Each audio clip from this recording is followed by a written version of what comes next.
Way of describing it, isn't it? It's another country altogether.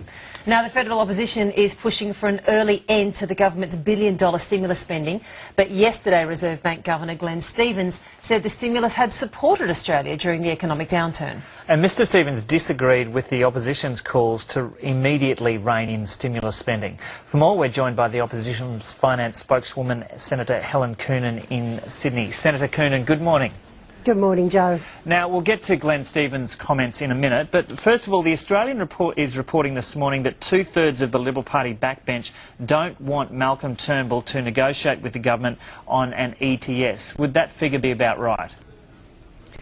Well, look, I think what it shows is that there's a lot of people in the coalition who are concerned that this matter is being pushed on for a vote prior to Copenhagen, when it will be clear what the rest of the world is going to do. So I think it's perfectly true to say that that is an abiding concern in the coalition. I, in fact, have that concern myself. And it's always been our preference that the vote not be pushed on by the government until we could look at what was going to happen in Copenhagen. However, if in fact Mr Rudd is going to bring this on for a vote, as he appears to, they control the government program, so clearly it requires us to look at what we can do to improve what we think is a fatally flawed piece of legislation.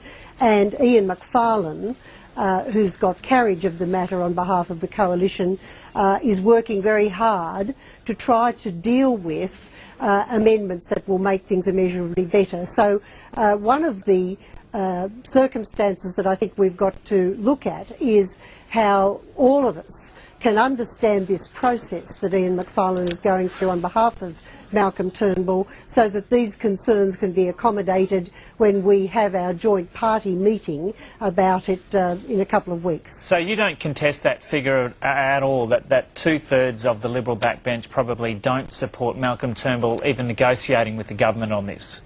Well, look, I certainly am not aware that that's anything like an accurate figure. What I said was I am aware that there are a lot of people in the coalition, I'm one of them, who are very concerned that this matter is going to be debated in Parliament with really only half the facts. You need to know how the rest of the world, particularly the standard setters such as the United States, are going to react and what's going to come out of Copenhagen, so that our scheme can be calibrated in a way that reflects what the rest of the world is doing. It makes absolutely no sense that we would put at risk jobs and industries, potentially be exporting emissions in circumstances where doing it alone may not achieve those, really achieve anything for the environment and have all of those detrimental effects. So that's obviously a concern. I'll just come in. It really does seem, though, the coalition is hopelessly divided on this. Ron Boswell has told ABC Radio that he doesn't remember the party room even agreeing to the ETS as policy before the last election. Did the coalition party room agree to an ETS before the last election? Well, that's certainly my recollection. I was a member of the Howard government cabinet that looked very critically at Mr Shergold's report and decided that it would be our policy going forward to the election. There were obviously some differences in timing, but whether or not there was a Labor government or a coalition government, this country would be looking at the best way to deal with emissions. So my recollection is it did go to the joint party room. People obviously have different recollections, but it clearly was part of coalition policy as announced. When you've got disagreement on an issue as basic as this, how can the coalition be seen as even having a leg to stand on in terms of arguing on this issue? Well, look, we've put forward a number of principles that we think are absolutely critical to a proper understanding of this process. Mr Macfarlane has in fact asked the government if we can have a look at certain reports, such as the Morgan Stanley report on the impact of on the electricity industry. That, of course, hasn't been given to us.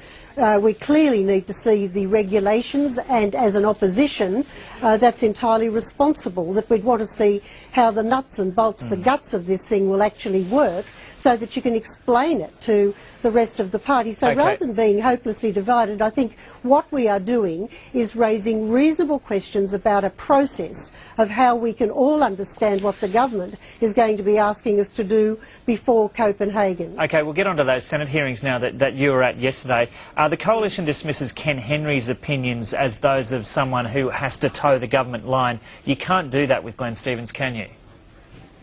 Well, look, I think what's very clear here is that Mr. Henry, Dr. Henry advises the government, and he advises the government on government policy as announced and as developed.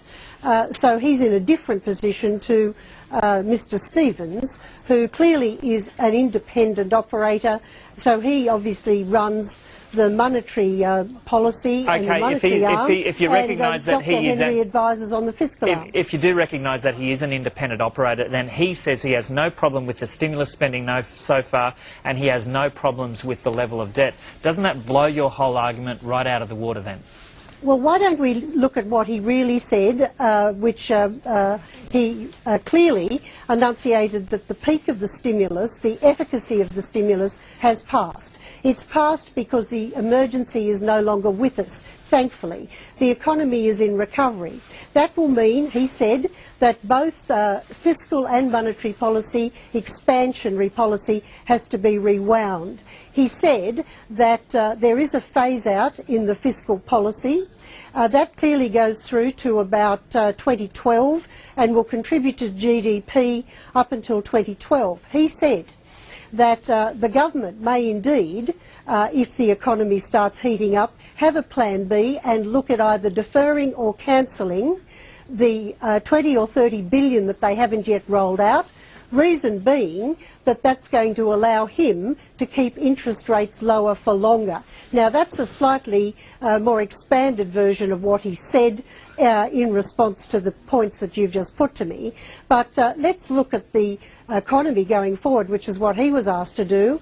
And in his forecasts, he has alluded to a plan B that the government should perhaps consider, because otherwise interest rates may not be as low as he would like to keep them for as long. It'll have to be carefully managed. Senator Helen Coonan in Sydney, thanks very much for talking to us this morning.